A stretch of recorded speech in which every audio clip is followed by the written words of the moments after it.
오늘의 주요 뉴스입니다. 여야는 연일 서해 공무원 피습 사건을 두고 공방을 벌이고 있습니다. 민주당은 비공개 회의록을 국회 차원에서 공개하자며 역공했고, 국민의힘은 대통령 기록물 열람을 요구하고 있습니다.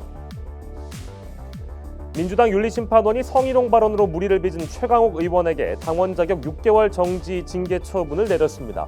국민의힘 윤리위원회는 성접대 의혹 관련 증거 인멸을 지시했다는 논란이 불거진 이준석 대표의 징계 여부를 내일 논의합니다. 경찰 제도 개선 자문위원회가 경찰 통제 방안 권고안을 발표합니다. 가장 눈에 띄는 것은 검수완박으로 비대해질 경찰의 권한을 통제하기 위한 경찰국 신설안입니다.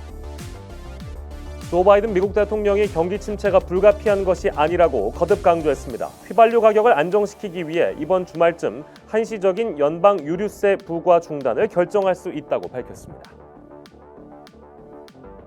일본 기시다 총리가 참의원 선거를 20여일 앞두고 헌법 개정을 조기에 실현하고 싶다는 의사를 재차 밝혀 이를 우려한 일본 내 학자, 법조인, 전직 관료 등은 국회에서 긴급 집회를 갖고 일본이 과거 한국 등을 침략한 역사를 잊어선 안 된다며 평화 헌법은 꼭 지켜야 한다고 입을 모았습니다.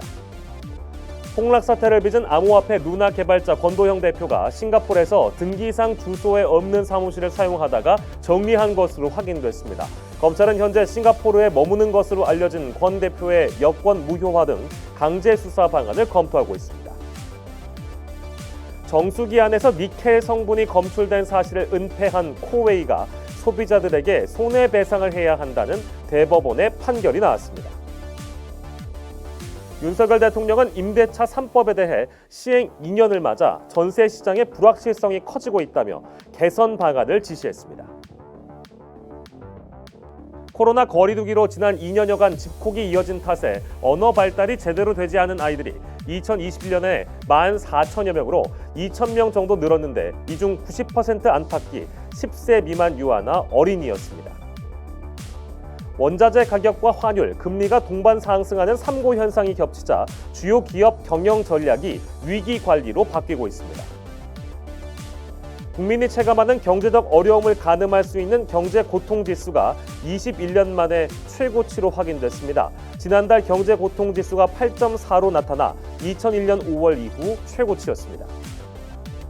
소비자가 원하는 대로 배달 음식의 나트륨과 당 함량을 조절할 수 있도록 하는 정책을 정부가 추진하기로 했습니다.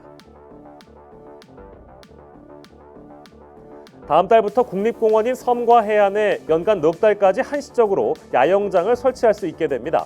미등록 야영장들이 난립하는 문제를 해결하기 위해서입니다.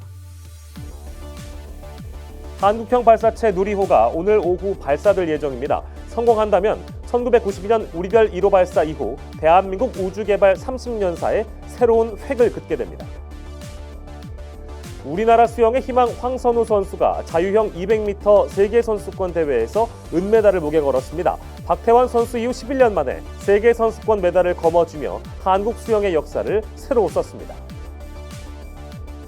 영호남을 비롯한 전국 곳곳에 폭염특보가 내려진 가운데 오늘 서울 낮 기온은 33도까지 오르는 등 어제보다 더 덥겠습니다.